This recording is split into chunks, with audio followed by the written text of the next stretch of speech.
turabasuhuje mwese mukurikira ibiganiro by'Isano TV show.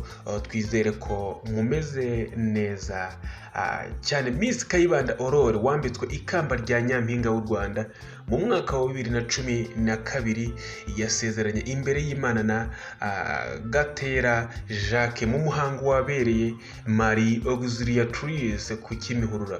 Uyu muhango wabaye kuri uyu wa 15 Kanama 2024 aho wakurikiye uwo gusaba no gukwa wabaye mu cyumweru gishize. Uyu ukaba ari umuhango nawo wakurikiye wo gusezerana imbere y'amategeko wabereye mu gihugu cya Leta Zunze Ubumwe za Amerika ku itariki 24 Gashyantare 2024. Ubukwe bwa Miss Kayibanda Aurore bukaba rero bwasorejwe mu muhango wo kwakira abatumirwa wabereye Intare Arena ku mugoroba wo kwa 15 Kanama 2024.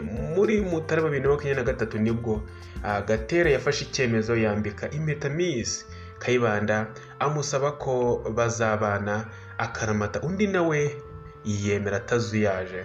Miss Kayibanda na Gatera bari basanzwe batuye mu gihugu cya Leta Zunze Ubumwe za Amerika, ari naho basezeraniye imbere y'amategeko mbere yuko bemeranya gukorera ubukwe mu gihugu cy'u Rwanda, ari naho bemeje yuko bagomba kuzatura. Miss Aurore Kayibanda yambitswe ikamba rya Miss Rwanda 2012 muri 2015 aza kwerekeza muri Leta Zunze Ubumwe za Amerika aho yaragiye gukomereza amashuri.